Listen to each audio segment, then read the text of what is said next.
everybody. This is Mike Anderson for Collision Advice, along with my awesome teammate, Cheryl Driggers. Cheryl, can you see me and hear me okay?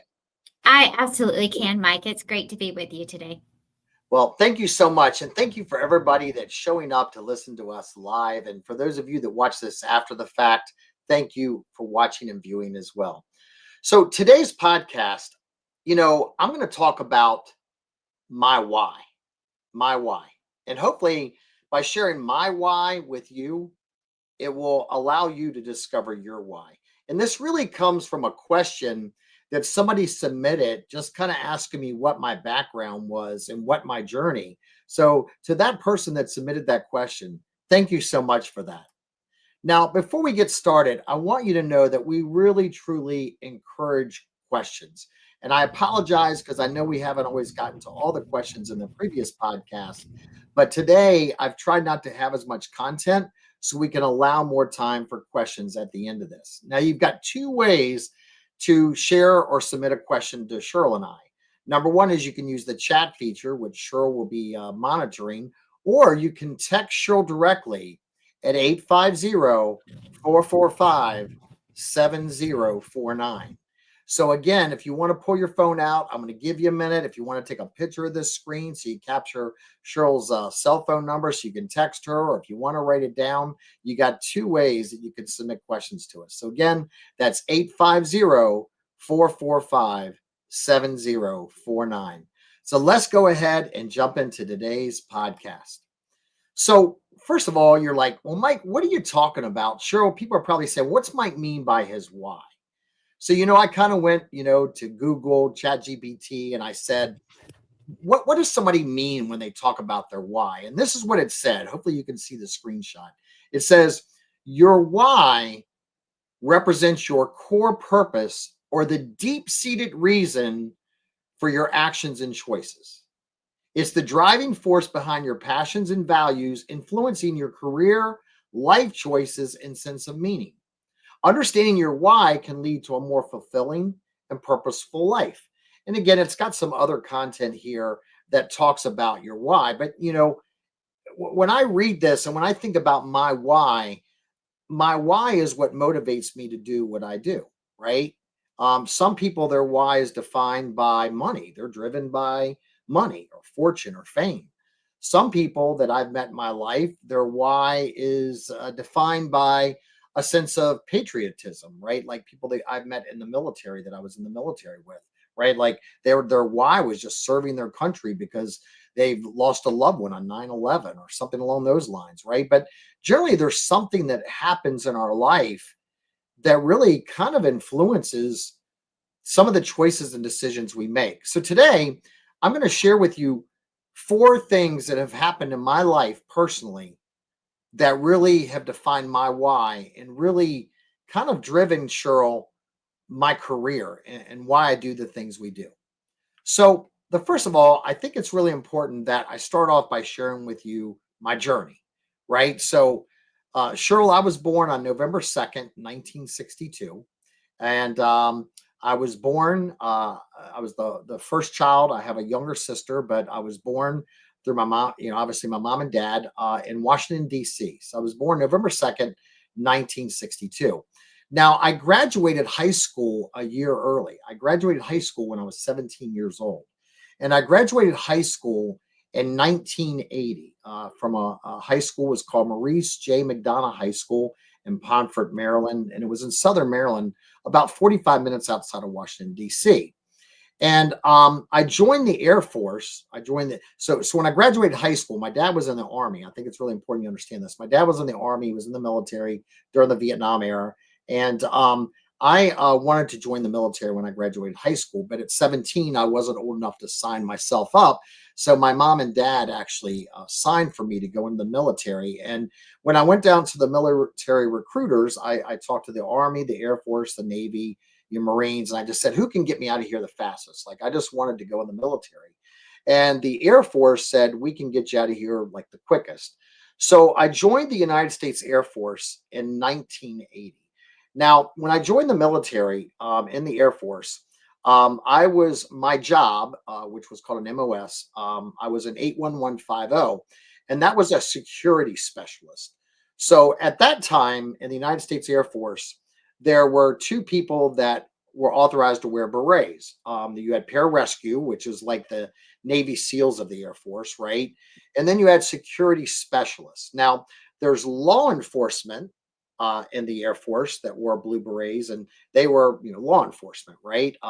They guarded the gates to the military base, and they would check your ID and let you on, or they handled any crimes or gave out speeding tickets, on the Air Force base or installation. But then there was a security specialist, and that would be probably the closest thing that the Air Force had to being like a Marine or being in the armies or whatever the case may be, right? So I started out as an 81150, and when I got out of my basic training, I went to school to be a security specialist. And my first duty assignment was at Whiteman Air Force Base in Nam Noster, Missouri. And at that time, the United States military had a ton of nuclear missiles underground across the United States, right? So this, you got to remember, we're coming like when I went in the military was right when Jimmy Carter was he was outgoing as president, and President Reagan was getting elected to come in as president. And when I went in the military, it was right at the height of the Iranian hostage crisis. There were several civilians and some military people that were held hostage by the Iranian government, the Ayatollah Khomeini, and President Carter tried a military strike with some helicopters to try to get these hostages released. That didn't happen. So when President Reagan gets elected, the Ayatollah Khomeini, the Iranians, they released the hostages, right? But when I went in the military, we're really at that time, our two countries' foes were Russia as well as, again, Iran. So what happened was the United States Air Force had what was called Minuteman missiles as well as Titan missiles, but Minuteman missiles underground in several states across the United States, like North Dakota, South Dakota, Wyoming, Montana. And one of those states was Missouri. So at Whiteman Air Force Base, we had Minuteman missiles that were underground.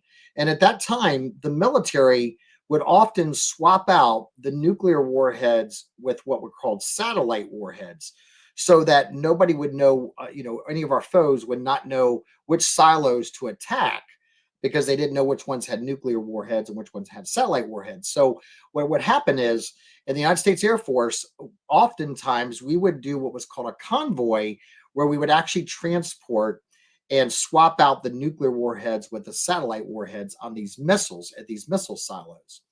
In addition, these missile silos were underground, and they had a security system above ground. Now, these missile silos were in the middle of a field, in the middle of like farmers' fields. They would, rent like space from a farmer, and you'd have just a flat, security silo, the missiles underground, and you have a chain link fence with barbed wire on it. And you had this like radar system that, if anybody broached that radar system and approached the silo missile site, it would set off an alarm. And so sometimes we would have to go out there and provide security on the missile silo until they got the alarm system fixed. So I started out doing that, and then I got promoted to what was called the convoy system.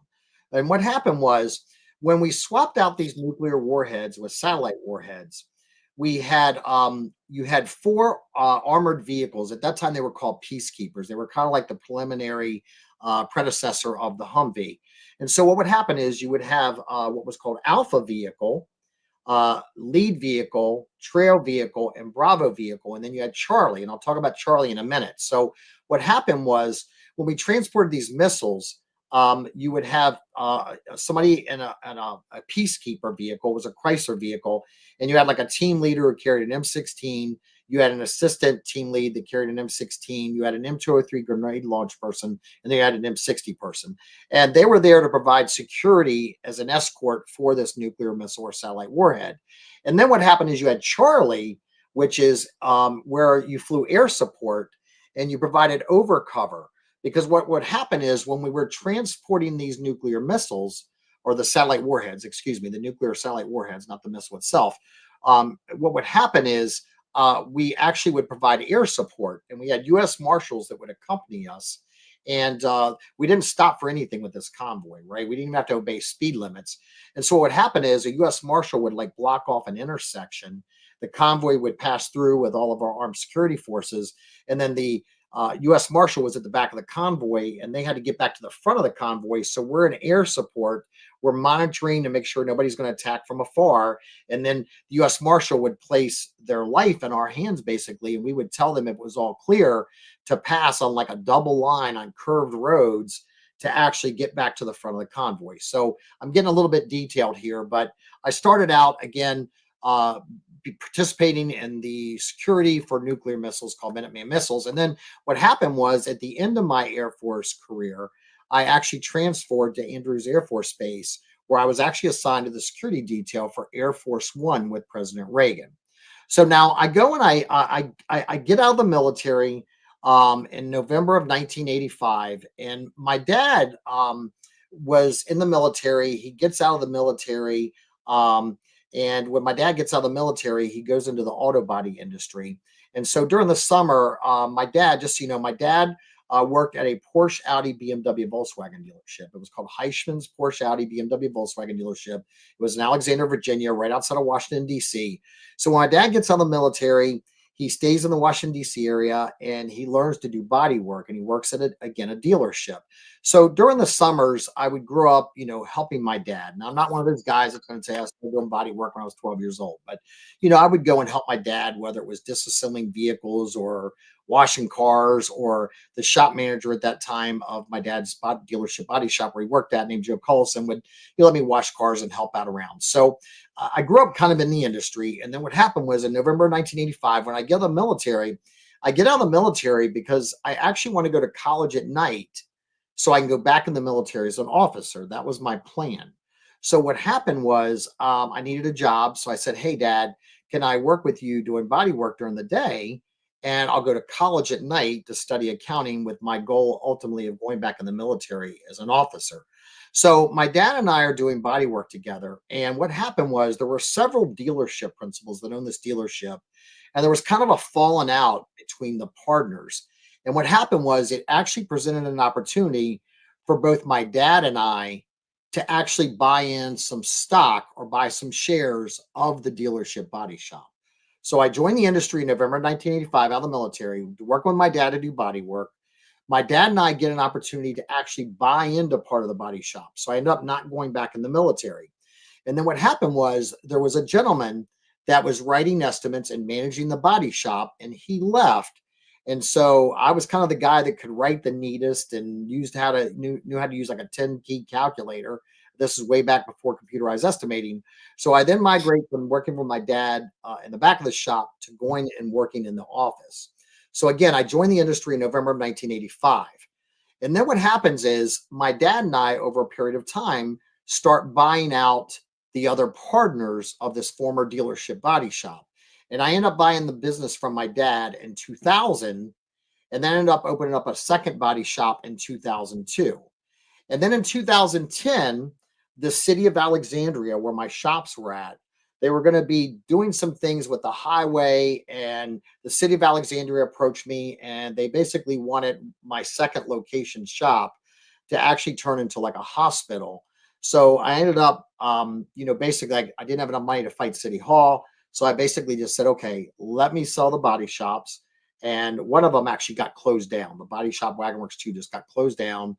And Wagonworks 1 actually I ended up selling back to a dealership. But I started Collision Advice in 2010. So that's kind of a quick synopsis of my dealership. So let's really get into really my why. So I want to tell you about my why number one. My first why was my dad. So my dad's name was Albert M. Anderson. Albert M. Anderson. My dad didn't have a middle name because when he was being raised and he was born, they didn't give out middle names then, just middle initials. My dad's name was Albert M. Anderson, and my dad was born on March 6th, 1939. And my dad was born in a small town called Grundy, Virginia. My dad was one of 9 kids, and my dad's family was very, very, very poor. My dad was raised in a coal mining town in the southwest part of Virginia, again called Van Sant, Virginia, in a town called Grundy. And at 16, my dad's family was very poor. So my dad forged his birth certificate, and my dad goes into the United States Army. And in the United States Army, my dad actually joins the Airborne. And you'll see these are actual pictures of my dad. You'll see on the left-hand side, you'll see a picture of my dad, the right-hand side. I'm not quite sure how old my dad was in these photos, but at 16, because we didn't have computers and stuff back then, my dad forged his birth certificate and he goes into the United States Army and he joins the Airborne. Well, my dad is on an exercise and my dad's jumping out of an airplane and my dad pulls his parachute and his parachute does not deploy. And my dad pulls his backup parachute and his backup parachute does what's called a Mae West. A Mae West is where your parachute doesn't deploy properly and it doesn't fully, the canopy doesn't fully deploy. And my dad is streamlining to the ground with a malfunctioned parachute. Now, my dad hits the ground, and when he hits the ground, but keep in mind, my dad's jumping out of an airplane. His first parachute doesn't open, pulls his emergency chute. It doesn't function properly. My dad is streamlining to the ground. My dad hits the ground, and the blunt of the impact is on my dad's left ankle. My dad hits the ground, and it just destroys my dad's left ankle, which took the blunt of the force of the impact of him basically falling through the sky. Now, my dad ends up getting multiple injuries. His back gets broken. He does damage to his right leg. He breaks ribs. It presses his spine, but it literally just blows out his left ankle. So because of where they're at, my dad's not close to a hospital. So they get my dad, medevaced out. My dad goes to a hospital, and long story short, my dad ends up in Walter Reed Hospital in Washington, D.C. And my dad ends up spending 2 years in Walter Reed Hospital recovering. These are some photos of my dad as he was recovering. And my dad was recovering at Walter Reed Hospital. Now, because of the way that it destroyed my dad's left ankle, my dad can never run again. You see, your ankle is a very complex, it's a very complex joint on our human body, right? It's got a lot of movements, a lot of pivots.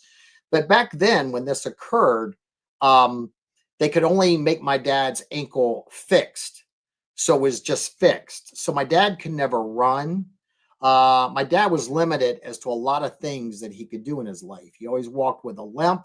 And what happened was my dad ended up having a lot of complications throughout the rest of his life with his left ankle and his left foot. Now, what happens is my dad no longer can be in the military. So my dad gets an honorable discharge. My dad becomes a disabled vet. Now, obviously, God had a plan because my dad's entire military unit got wiped out in Vietnam. So obviously, God had a plan for my dad. But my dad recovers. He gets out of Walter Reed Hospital. But when my dad is determining that he's going to become, a disabled vet, they decide, Cheryl, to determine why my dad's parachute did not deploy properly. Now, it's important for you to understand I'm not an expert when it comes to the airborne. I'm not an expert when it comes to parachutes. I'm speaking to you secondhand from stories that were shared with me from my father, as well as people that my dad were in the military with, like a guy named Don Bell and some other people. And what happened is you have to understand in the airborne, after you jump out of an airplane and your parachute is gathered up, your parachute goes to one that's called a parachute rigger. Now, that's someone that is specially trained by the military to lay the parachute out on a long table, and they inspect every single thread that is in that parachute. They inspect every single like inch, every single millimeter of the fabric that parachute is made out of. And they're looking for things like grass stains, tears, any areas that look weak, right? And they're inspecting this parachute to ensure that if and when it's reused, that it will deploy properly. And then this parachute is packed by a parachute rigger. Well, what they found out was the reason my dad's parachute did not deploy properly, as well as his backup parachute, was that my dad's parachute was not packed properly. So let me just pause for a minute, right? My dad's parachute was not packed properly. And ladies and gentlemen, because of someone not packing the parachute properly, my dad's life was never the same again. Again, my dad can never run. Now, my dad led a full life, right? My dad led a full life. He was able to become an incredible Autobody technician. Again, we specialized in Porsches, Audis, BMWs, Volkswagens. We were the second all aluminum Audi certified shop in North America. That's back when we had to go to Germany for training for 2 weeks, and it was $32,000 just for one person to get trained, not to mention their travel costs and loss of production. But anyway, I'm getting away from the story. My dad's life was forever impacted because someone did not pack my dad's parachute properly. So when I got into the industry, my dad, true story, my dad would tell me that when we fixed a vehicle, that we in essence were packing someone's parachute. That was what my dad would tell me. My dad would tell me, Mike, anytime we fix a car, understand we're packing their parachute. It's the equivalent, right? And when we repair a vehicle, we need to repair a vehicle to ensure that should it ever be in an accident again, that everything in that vehicle will operate the way that it was intended to, whether it was the airbags or the structural or the unibody, whatever the case may be, that if we replaced a quarter panel and that vehicle was ever in an accident again, that vehicle would react in an accident the same way it would as if it had never been in an accident. So my dad ingrained in my mind at a very, very young age that whenever we go and repair a vehicle, we're in essence packing that consumer's parachute. You see, like to put this as an analogy for you, right? It's like your parents teach you to brush your teeth before you go to bed. And then they teach you to wash your hands after you go to the restroom or before you eat, right? Like when that's ingrained in you, and all of a sudden somebody comes along and they say, oh, you don't have to do that. You don't have to brush your teeth before you go to bed. You don't have to wash your hands after you go to the bathroom. You don't have to wash your hands before you eat.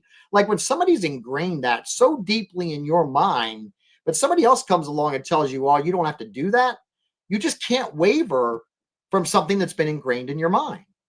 Now, I will tell you, when my dad worked at a body shop before my dad or I were ever owners, I can 1000% tell you that people would come to me and they would say, you know what, Mike, your dad's overkill. You don't have to do those things. You don't have to do everything your dad does. Your dad's overkill. Basically, they were telling me that the way my dad was teaching me for us to fix vehicles was overkill. It was like the equivalent of somebody telling me I don't have to brush my teeth before I go to bed. I want to wash my hands after I go to the restroom. Like I just could not deviate from what my dad ingrained in me, right? Like I grabbed this here off the internet. It says when something is ingrained in your mind, it means it's deeply embedded and fixed there, often through repeated exposure or strong experiences. It becomes a fundamental part of your beliefs and understanding, making it difficult to change. Ladies and gentlemen, my dad ingrained in me at a very young age, and even as an adult. And just to understand, my dad and I worked together from November 1985 until I bought my dad out. I bought my dad out of Wagon Works in 2000, right? So understand this. For all those years I worked with my dad ingrained safe and proper repairs in my life as a result of the experience he had because somebody didn't pack his parachute properly. So my first why was my dad's parachute accident, right? Because my dad's life was never the same after that. So like when somebody talks to me about like using an aftermarket part, would you use aftermarket string or thread in a parachute? No, right? So at the end of the day, when you talk about doing something to the nth degree, safe and proper repairs were embedded in me. Now let's talk about my why number 2. So as I shared with you, I joined the military in 1980. And remember how I told you I started out at Whiteman Air Force Base, providing security and part of a security detail for Minuteman missiles. So in June 1982, I took leave from the military to come home for my sister Michelle's high school graduation. So my sister was a few years younger than me, and my sister graduated high school in June of 1982.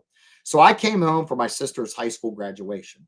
Now, where I live at, a lot of your seniors, when they graduate high school, they go to what's called Ocean City, Maryland for what's called Senior Week. So my mom and dad asked me, would I go to Senior Week with my sister and some of her girlfriends just to make sure they had a fun but a safe week in Ocean City, Maryland. So I'm home on leave from the military. So I remember this like it was yesterday. I get up in the morning, I go and buy a newspaper, I get a cup of hot chocolate, And I'm sitting down in the hotel on a couch, and I open up the newspaper, and I see a newspaper article on the headlines that said an Air Force helicopter that was escorting a missile convoy had crashed in Missouri. Ladies and gentlemen, the flight crew that we were assigned a fire team. So in the military, you have what's called fire teams. It's a 4-person team. I was assigned a very specific fire team in the United States Air Force at Whiteman Air Force Base. And when I came home on leave, somebody had to take my place on my fire team. And on that day in June, when I was home on leave for my sister's high school graduation, there was a gentleman named Marion Lee Pace who took my place on my fire team. And they were assigned to fly in a helicopter that day. And what happened is the helicopter was flying, and I want you to remember the way that the rotor is made on a helicopter is it has a series of rivets that hold it together.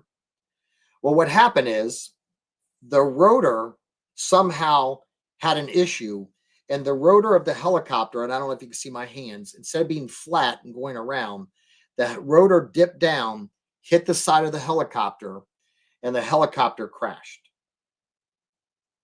And every single one of my team members, including the gentleman that took my place, Senior Airman Marion Lee Pace, all died in a helicopter crash. If you read the article right here, it says an Air Force helicopter escorting a missile convoy crashed and burned in a farm field Friday, killing all 6 people aboard. So there were these 4 people, that there was the security specialist, and then there was the pilot and co-pilot. It said witnesses said the tail section of the craft broke off and the debris flew into the propellers. The helicopter then flopped over, crashed, and burst into flames. The crew were Captain Richard Conrady, Second Lieutenant James Herbert, Staff Sergeant Richard Bowling. Staff Sergeant Richard Bowling was our team lead. Sergeant Thomas Meredith, who we referred to as Tiny, Senior Airman Marion Pace, and Senior Airman David Jones. And if you go down to the box I have in red, it says with them being in the air, they could encounter the adversary from any direction with speed and agility. They were also used to relay information back to the ground team on construction, railroad crossings, and any information that might slow or stop the convoy. According to an Air Force report, the crash was caused when the helicopter's main rotor blade dipped out of position and struck the tail of the aircraft, which then broke apart. And I want you to go down here over to the right-hand side. And on the right-hand side, if you can see my mouse, there were 2 farmers that were driving and saw the helicopter crash. And it says over here on this 4th paragraph, in the muddy farm field just west of CC Highway, about 3/4 of a mile north of F Highway, 6 men are trapped in a burning helicopter. Those first on the scene, including the nighter, said some screamed for help, but the flames were simply too hot, plus ammo bursting from within made getting close too dangerous. The wreckage burned for about 3 hours. You see, ladies and gentlemen, this was my why number 2. My why number 2 was that some brothers in arms that I served with died in a helicopter crash, and they burned to death. And remember, I told you we carried 18 M203 high explosive grenades. We carried M16 ammo.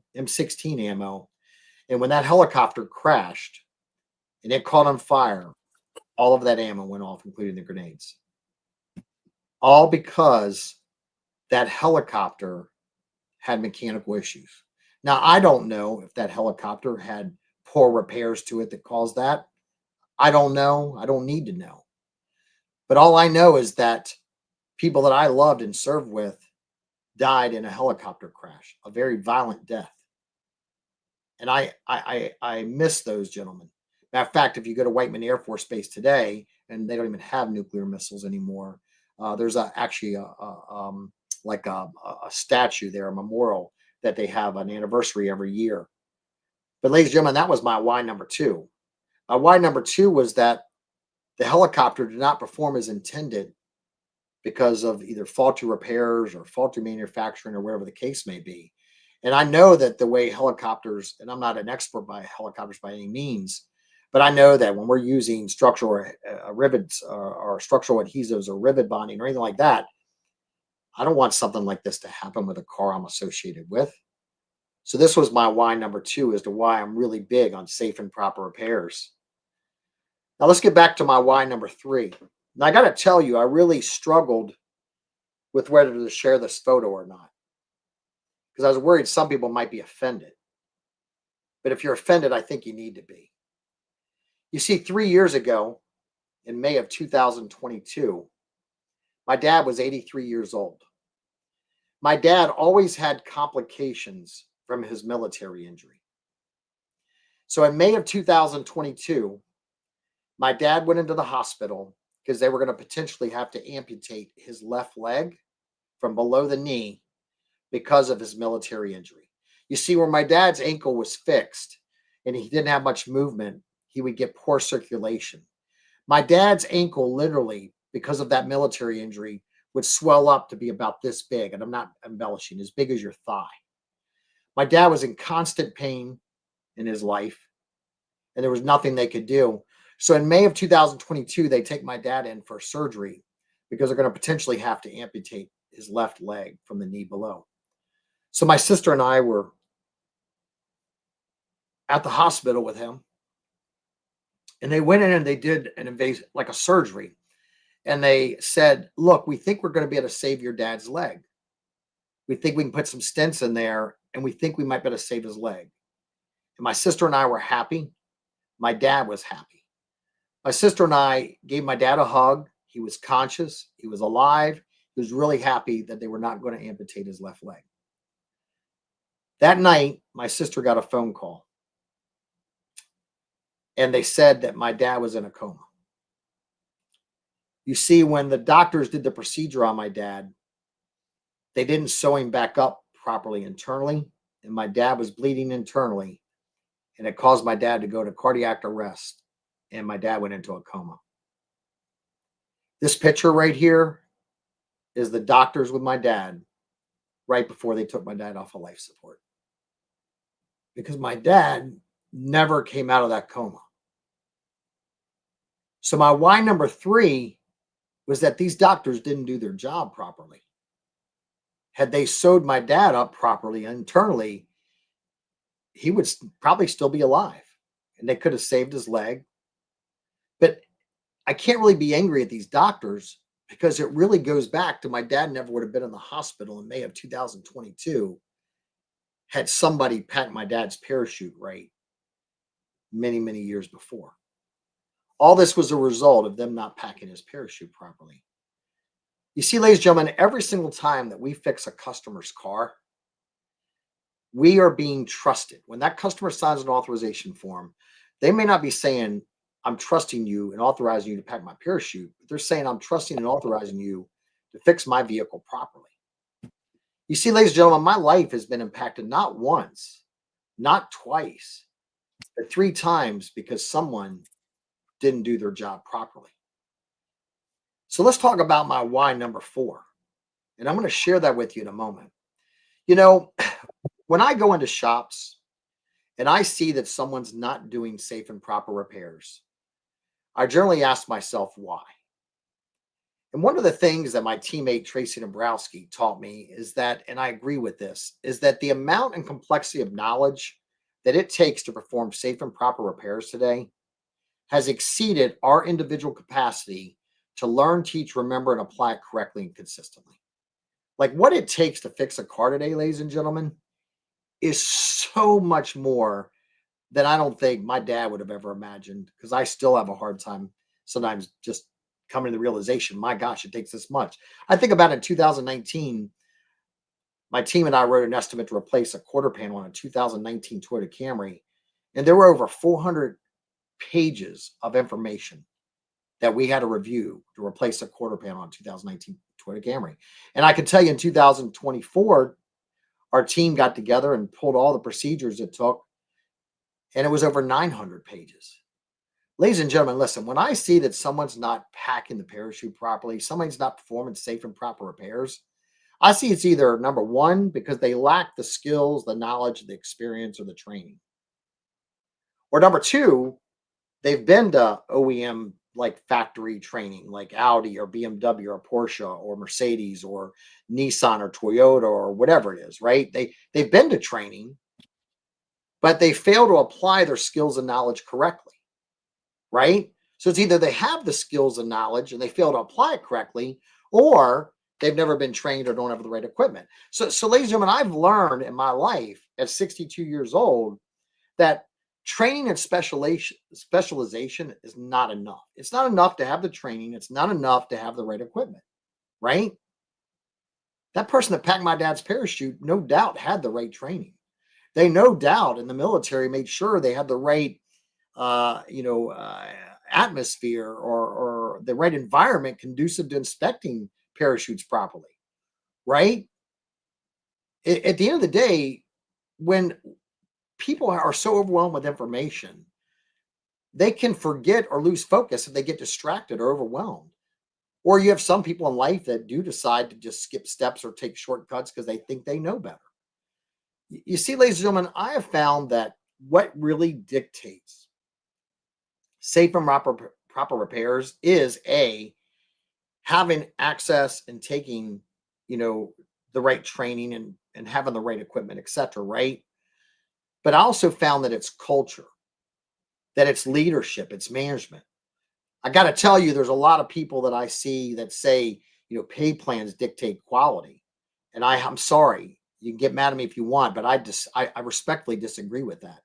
Because I can tell you, I've seen hourly technicians that do poor repairs. I've seen flat rate technicians that do poor repairs. I've seen flat rate techs that do quality repairs. I've seen hourly technicians do quality repairs. What I find that dictates quality is not pay plans. Now, it's culture. Now you say, well, this person's flat rate, they're cutting corners and they're doing bad repairs. That's because management culture is allowing them to do that. At the end of the day, I think about the president, I think it was Harry S. Truman that said the buck stops here. It's time, ladies and gentlemen, that we recognize that culture and owners and managers dictate quality. What's that saying? Only expect what you inspect. At the end of the day, I realize, ladies and gentlemen, that what it takes to fix a car today is crazy. And when we start saying, well, I fixed, 100, Toyota Camrys, I don't need to research the procedures, or I fixed 5 last week, we're setting ourselves up for failure. We need to research procedures every single time. We at Collision Vice say, learn to research, research to learn. So at the end of the day, I think that we have to be sensitive. And insurance carriers, if you're listening to this, you need to understand that what it takes to fix cars today, like, and I'm just going to say this right now, right? Like, I know there's one insurance company and they say, well, when a car gets dropped off, you have to upload the estimate within like 2 to 4 hours. That is absolutely a practice that is encouraging poor and improper repairs, because you're not giving them, you can't figure out what it takes to fix a vehicle in 2 hours and then upload an estimate, right? Or repair plan, whatever you want to call it. Like, we have to ask ourselves, are the things that I'm asking people to do supporting a safe and proper repair, or is it encouraging people to not be able to apply what they know, or get distracted, or setting people up to not do safe and proper repairs, right? Like requesting somebody upload an estimate in a certain amount of time, or an insurance company that may say, well, you can only have so many lines on an estimate. Well, that's just stupid, right? We have to document a proper repair plan for the technician to be able to do a safe and proper repair. So let's go back to my whys, right? So why number one was my dad's parachute wasn't packed properly. Why number two was that some incredible men that I served with in the military died a tragic death in a helicopter accident. My why number three was my dad dying because they didn't sew him back up properly, but it was still all a result of somebody not packing the parachute properly. My why number four was the Space Shuttle Challenger. I remember I was driving to work when I got a phone call from a gentleman by the name of Eric DeStefano that was one of my teammates at our shop. And he said, did you hear what happened with the space shuttle? Now, this is an article that I grabbed off of the internet. And it said the Challenger space shuttle explosion was primarily caused by the failure of an O-ring in one of its solid rocket boosters, which was exacerbated by a lack of communication between engineers who raised concerns about the O-ring's performance in cold temperatures and NASA management, who ultimately decided to launch despite these warnings. This poor communication played a significant role in the disaster. Every bit of research that I've done about the Space Shuttle Challenger crashing was that people knew that this O-ring was going to be an issue. But higher ups at NASA said we must launch on time and we can't go over budget. We must launch on time. We can't go over budget. And you know what? They launched on time and they didn't go over budget. And the people you see in this photo right here died a horrific death. You see, we don't call it launch date. We call it cycle time. We don't call it budget. We call it severity. And I'm not saying that we can't be sensitive to what things cost. I get that. I'm not saying we can take 5 years to fix a car. I realize we got to be somewhat sensitive to cycle time. But let me say this, no KPI should ever trump safe and proper repairs. You see, that comes back to culture.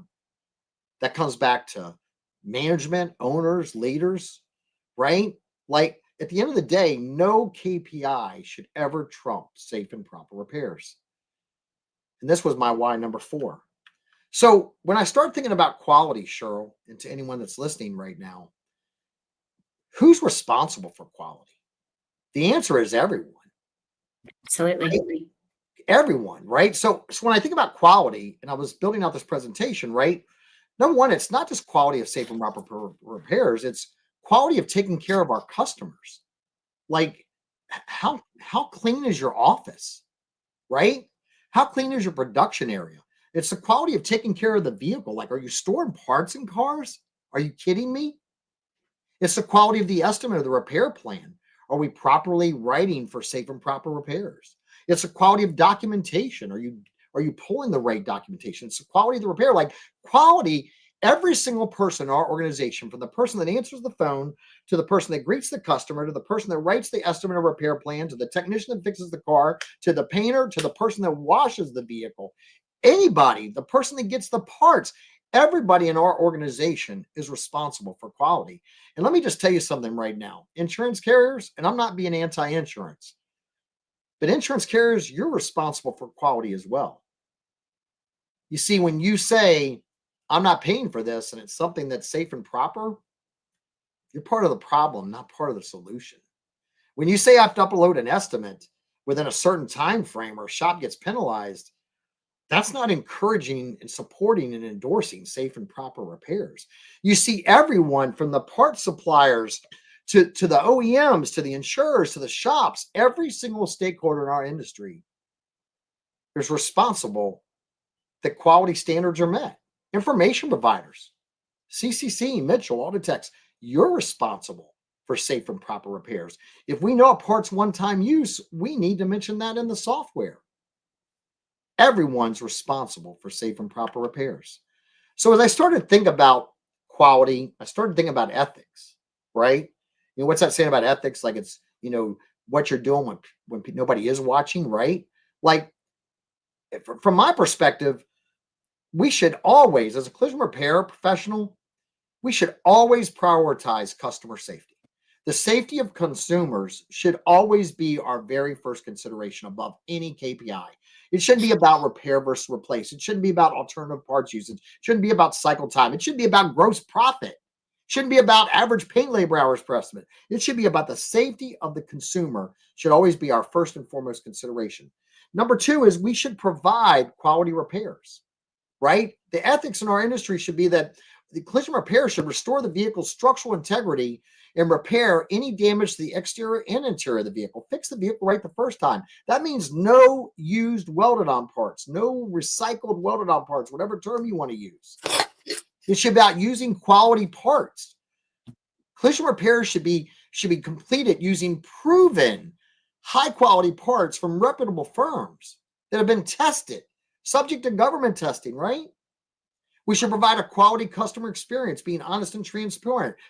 We should avoid unnecessary repairs. I'm 100% in favor of billing for what you need to do to fix the vehicle safely and properly. But I'm also about not performing, doing work billed, not performed, right? Don't be charging to do something that doesn't need to be done. It's about providing a warranty, a lifetime warranty that's transferable to any future consumers. It's about adhering to regulations, whether it's safety or environmental. It's about educating the consumer, right? Ethics. We should be educating consumers about the difference between OEM and aftermarket parts. We should be educating the consumers about OEM scans versus aftermarket scans. Like if you're making a decision on behalf of the customer that it's okay for them to have an aftermarket part or an aftermarket scan without discussing with them the merits or pros or cons of the difference, man, what are you doing? We have an obligation to educate the consumer and let them make the choice. Too oftentimes, I see insurance carriers and collision repairers making decisions on behalf of consumers without consulting them. We should also, in regards to ethics, we should advocate for the consumer. We should be an advocate for the consumer's best interest. And last but not least, we should maintain a clean and safe facility for our team, for our employees, the people we work with. Now, I'm sure there's other things that fall under the ethics category, but I believe this is what we need to do as an industry. So, Cheryl, I've shared my why. Somebody didn't pack my dad's parachute right, and he lived a life that was affected by that. And so every single time I fix a vehicle, I'm working with someone, my stain is, are we packing the parachute properly? Right? My second why was, again, people that I served with in the military. You know, I can go down the list, but Cheryl, enough of Mike Anderson. Cheryl, what's your why? So, Mike, when I opened my first collision repair shop back in 2001, I was in my mid-20s, and I had just read a small devotional book on the power of prayer, the prayer of Jabez. And I began praying and asking God to enlarge our territory and bless through our business, Universal Collision. But it didn't take long for me to lose sight of that why. Success came quickly as we started Universal Collision, and somewhere along the way, I made it all about me. I got caught up in building the biggest, most successful business, and no matter the cost. And it was around 2010 when life threw a few curveballs. And that really forced me to pause and reflect and really get back to, why am I doing what I'm doing? And for me, a woman of faith, that was very much about what God had called for me to be and how to impact other people. And I began pressing into my faith then. And I saw clearly that the way that I had been leading, that I had been operating, and the way that I was running Universal Collision was not who I was called to be. In fact, it was the exact opposite. And so it was really during that season also that I picked up the book, 7 Habits of Highly Effective People. Have you read that book, Mike? Yep, Stephen Covey, yes. Yeah. So at the beginning of that book, Stephen asked the readers to write what people will say about you at your funeral. And I remember going through that exercise, and the moment just hit hard, because when I really started to write down what people would say about me at my funeral, right? The people that I worked with, my kids, my husband, my friends, my family, it wasn't who I wanted to be, right? Nothing was ever good enough. She was a dictator. And so as I started working through that, and as a woman of faith, I knew I was created with a purpose. And that purpose was to serve people, to care about people, and to lead with excellence. But for a really long time, for me, I thought caring for people and leading with excellence it wasn't possible to do those two things at the same time. But what I learned was that's not the truth. And I actually listened to a podcast this weekend, and they said it so beautifully. John Gordon podcast, and on there, his most recent podcast, he said, you can be demanding without being demeaning. Right? So we can absolutely strive for excellence and lead our teams to strive for excellence, and make sure, as you said, we're doing safe and proper repairs, that we have urgency without chaos, that we are, absolutely striving for excellence and delivering excellence in all that we do, but we're also caring for people, right? When we do research OEM repair procedures every single time, that means we are caring for people and delivering excellence. Those two things go hand in hand. And, that is my why. It's who I want to be. It's a legacy that I want to leave. I want to be someone who is, number one, being a light, and what can sometimes be a dark world, and making sure that the impact that I'm having on the people around me, whether that was leading Universal Collision or now coaching and speaking with Collision Advice, that it is one of, that is that is bringing people closer to where they want to be, and not tearing people down. Yeah, amen. And I love the book Prayer of Jabez. It's awesome. I just love that book. Also love the, Seven Habits of Highly Effective Leaders by Stephen Covey. Cheryl, another, I think about the Prayer of Jabez too, when it's all about, to enlarge his territory, right? Like that's what I really want for Collision Vice. That, God would just enlarge our territory, that we could educate more people about safe and proper repairs. Because I think that people need to hear that, right? Not just from us, but from anybody in the industry that has that same passion. I also think about a book. It's called The Principles of Matsushita Leadership. That he was the founder of Panasonic, and a guy named John Kotter, Kotter, wrote the book. And and I'm going to paraphrase this, but Matsushita said, if you take society's people and society's resources and you fail to make a profit, you've committed a crime against society. And I think about but he goes further and he says, if you take society's people, society's resources, you make a profit and you fail to contribute to the well-being of society, you've committed an even bigger crime. And he basically said, the purpose that, you're in business is to be profitable, but you're not being profitable Exactly. just for your own self-greed, right? It's to contribute. Like we're never going to find a cure to cancer, or we're never going to, be able to help, kids in the foster care system or whatever the case may be, unless we're Absolutely. profitable. But at the end of the day, profits should never trump safe and proper repairs. Cheryl, thank you so much for sharing your why. Let's go to some of the questions we had. So, Cheryl, why don't you read Yeah. these off? And we're going to start this first one, which I kind of laughed about. So, go ahead, Cheryl. Okay.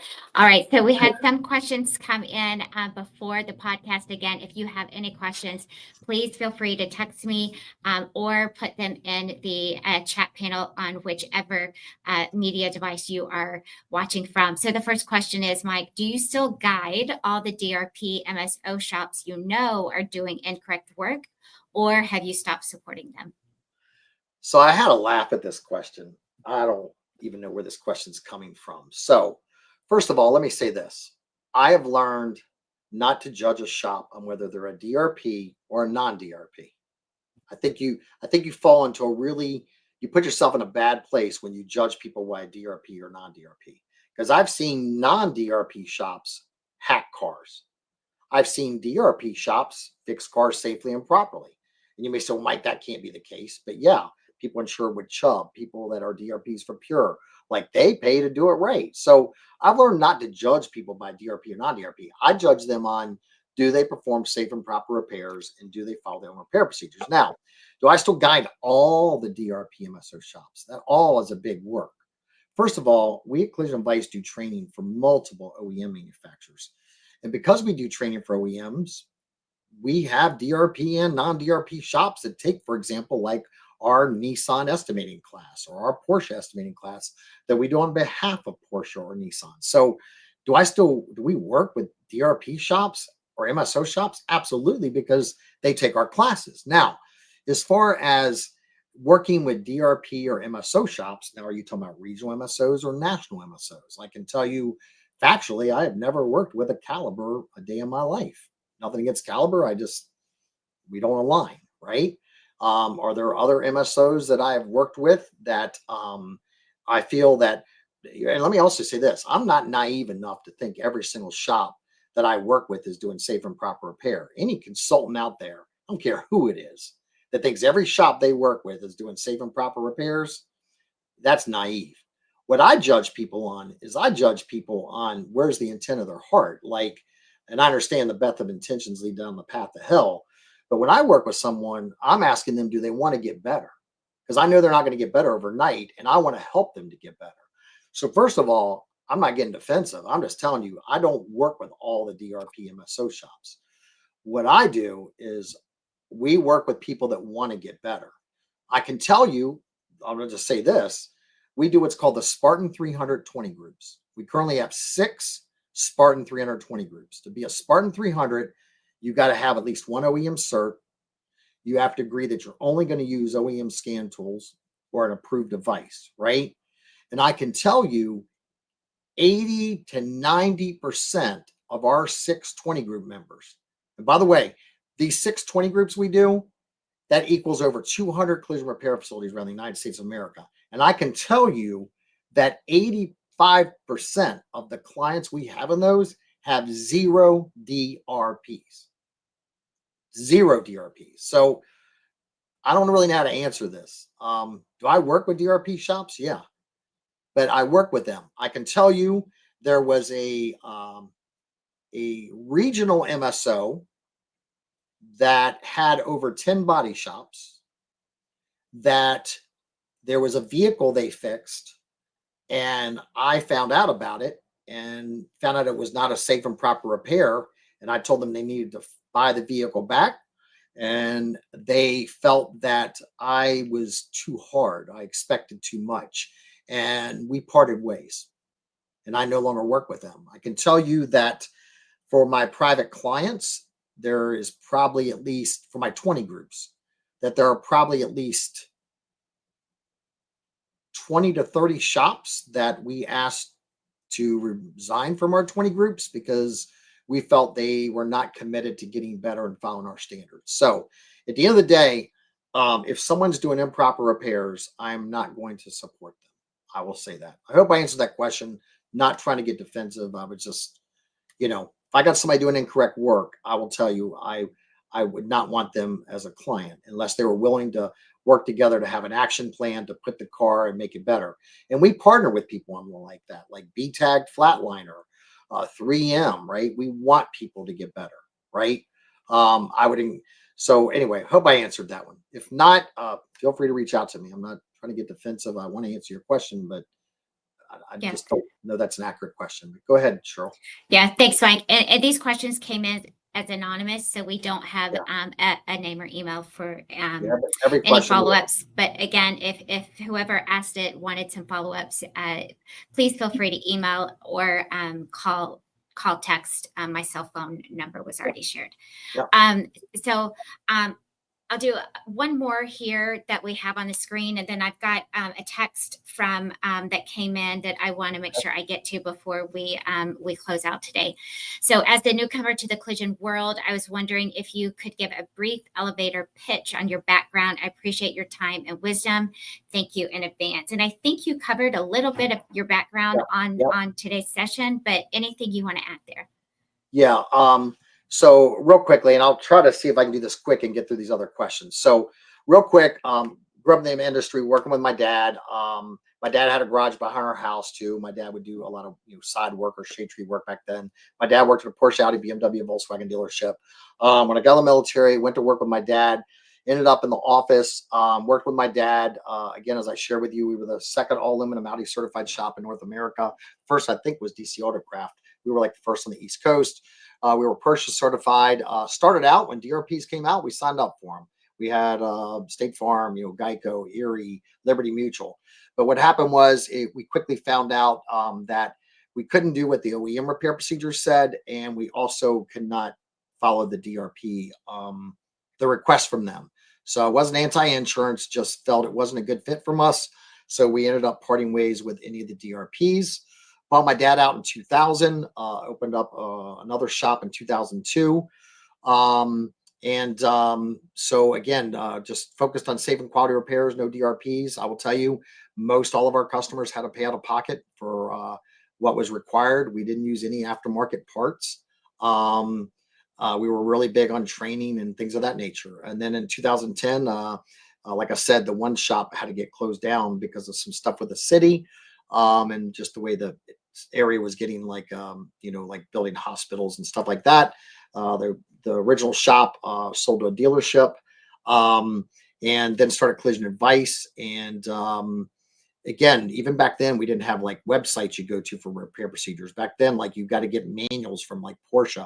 Matter of fact, I just shipped all my Porsche manuals from way back in the day and all my Audi manuals and everything to Jake Rodenroth. So Always was just focused on OEM repair procedures and always focused on writing really accurate estimates. And then I did end up going back to school and getting a degree in accounting. And today, Collision Vice, we do training today for Toyota, Lexus, Nissan Infiniti, Honda, Acura, Porsche. We've done some work with Subaru. We've done work with Volvo. We've done some work with Stellantis, Volvo. It's almost easier to say which OEMs we haven't worked with. So that's kind of my background. Let me just see if I can knock these other questions out real quick, Cheryl, if that's okay. Yeah, How absolutely. accurate are AI-driven pre-scan or photo estimate tools?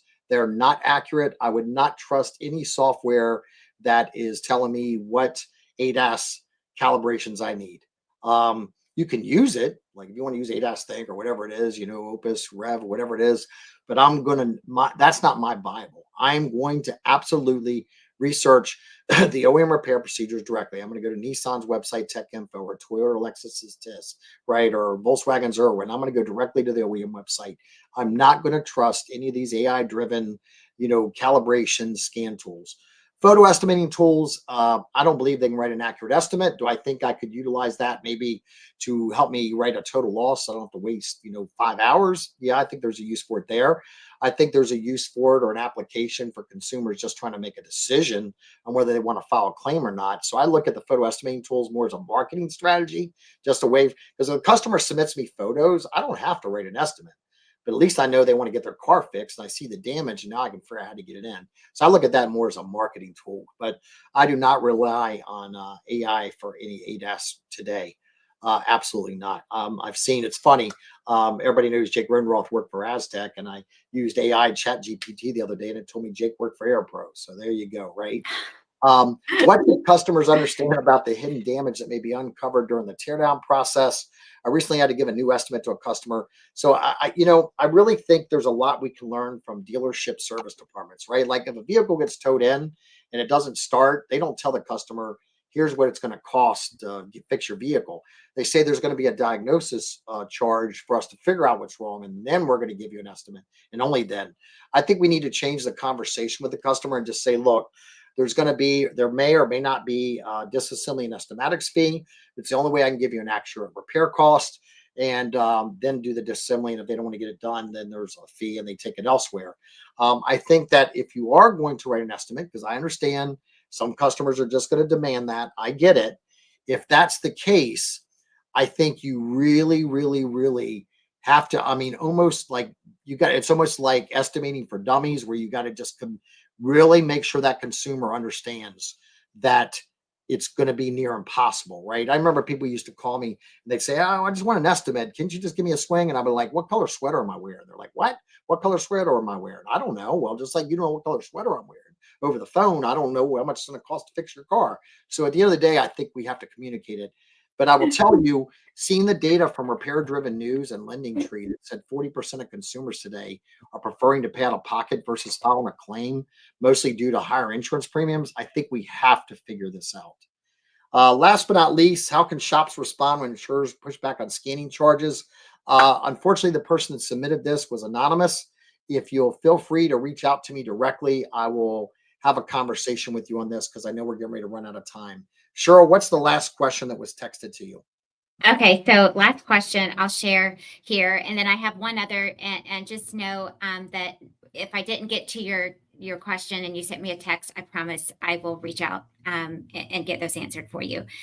So, question that came in on text: what are some moments or interactions during your career with a customer or appraiser in the auto body industry that reinforced your why? I can tell you that, oh gosh, I have a lot. I can tell you that I have had three different companies that wanted to buy Collision Advice. And they wanted to take Collision Advice and try to grow it and replicate it and do X, Y, and Z. And honestly, I could have sold Collision Advice and probably not had to work anymore. But that's not my why. My why is not money. And I chose to turn those individuals and those corporations down because I want to continue to touch as many people as I can about safe and proper repairs. So I decided not to sell collision advice. Matter of fact, I have two people that work with me, Tracy and Tiffany, that have worked with me for over 25 years that both became partners with me last year. So if my why was money and just riding off in the sunset, I would do that. But that was not my why.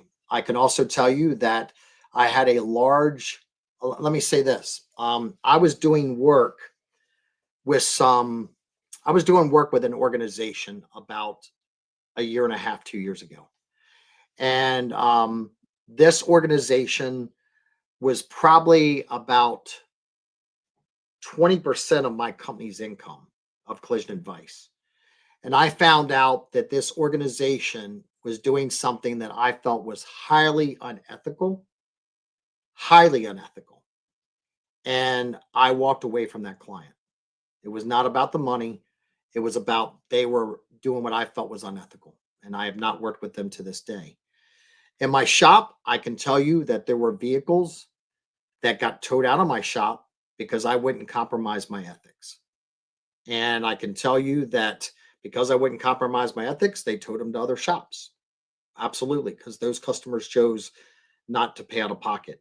Um, so I can give you several examples. I would love if you'd reach out to me. I would love to talk to you in person, right, or via phone or something. But I can just tell you, like, I'm not perfect. I know there's somebody gonna watch this podcast, and man, I get beat up on social media. Who wants to watch a guy that grabs his crotch because of my Tourette's, or people that make fun of what I do with Spartans? And I used to let that stuff bother me, but at the end of the day, man, I'm just trying to do the best I can and educate people. I'm not perfect, never claimed to be. I'm just trying to do a better job tomorrow than what I did today. And I just want to help make the industry better. And I don't judge people by what they did today. I judge them by what do you want to do tomorrow. Unless you knowingly did something, then I'm not going to want to work with you. So I feel like I'm rambling again. I'm sorry, Cheryl. You're not at all. I agree 100%. And, I always hear if you're doing something right, you're going to have haters. Yeah, 100%. And So, again, I'm not naive enough to think that everybody we work with is perfect, but my gosh, at least the people I try to work with, they want to get better, and I want to help them get better. Do I pick the battles? Absolutely, 100%, right? So, do we have another question, Cheryl, before we wrap this up and talk about next uh, podcast? let's see. I think we did. Let's see if I can. All right. So this one comes from Rafi. I hope I pronounced your name right. Question for Mike. Considering all these challenges, we have new technology, scanning tools, total loss numbers going up. Do you think it's a good time to own a collision repair shop as an independent? I absolutely still think, and now is a good time to own a collision repair industry as an independent, 1,000%.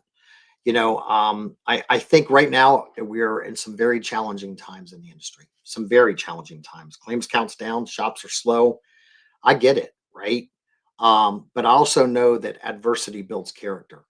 And I know the people that can figure out how to grow their business in this downturn of work will be here long after the people that didn't know how, obviously. So I think right now I look at everything as what opportunities are in front of me? What are some of the things I can take the lessons that life is giving me right now in the industry, and how can I turn that to good for sustainability? So I absolutely do. I know people say this all the time, but if you focus on taking care of the customer, you focus on making, I mean, that's your why, right? Focusing on the consumer, educating them, like quit spending 10 minutes with the customer, start spending an hour with the customer. An educated Absolutely. an educated and aware customer is your best advocate, and they're going to be your biggest raving fan after you're done the repairs. And take care of your people, invest in your people. So I still think it's a great time. I'm not going anywhere, and I'm just still very optimistic, and I'd love to talk to you about that offline because I'm very very optimistic, especially where I think the future is. Do I think it's going to get better tomorrow? No, but we just got to ride this out. So go from there. Yeah. So, So, Cheryl, especially go ahead. talking about taking care of your people, uh, let's talk about our next podcast, July 14th, 4 p.m. Yeah. So to request a copy of this presentation, the presentation I just did, if you want a copy of the PowerPoint, scan that QR code, and Tiffany, our teammate, will send it to you. But also, our next podcast is July 14th, 2025. I'm going to be coming to you live from New Jersey. from Jerry McNee's shop called Ultimate Autobody up in New Jersey. I'm going to come to you live from there. And it's going to be at 4 p.m. Eastern time. And we're going to have a special guest. Cheryl, can you share with everybody who our special guest is going to be on our next podcast and what it's about? Yes, I'm super excited. Dr. Paul White, co-author of the book, The 5 Languages of Appreciation in the Workplace, Empowering Organizations by Encouraging People. We are excited to have Dr. White on the show in July. Collision Advice brought Dr. White in last December to lead a full day training on the 5 languages of appreciation and how we can apply them in real world business scenarios or settings. So I had the honor of completing additional training with Dr. White. We are going to be having a great hour with him, learning how we can better our businesses through showing authentic appreciation to our team members. Yep. So you probably heard the book, The 5 Love Languages. Well, they wrote this book called The 5 Languages of Appreciation in the Workplace. And it's important to understand that not everybody that works with you is motivated by money. People are motivated by different things, right? Like there might be some people that want to work for you because you're going to invest and send them to OEM training. So Dr. Paul White is going to be on there live with us. Cheryl's going to be taking the lead on this next podcast, and we're just going to talk about culture and all kinds of cool things. So thank you for joining us on this podcast on the road with Mike Anderson, serving up some collision advice along with my awesome teammate, Cheryl Driggers. Please let us know what are some topics that you would like to hear about. Because we're only doing this because we want to give you value. And again, just know we love you and appreciate you. And I just close out with this. Remember, every single time you fix a vehicle, are you packing their parachute properly? Will that vehicle deploy in an accident again? If it's in an accident, will everything work as it was intended? Because, ladies and gentlemen, when you start to put it in that perspective, it's a pretty serious thing that we take on when that customer signs that authorization form. So I don't know about you, but I'm going to just keep pushing forward every single minute for the rest of my life, try to help people to pack the parachute properly. This is Mike Anderson and Cheryl Driggers. God bless you. Have a great day. Bye-bye.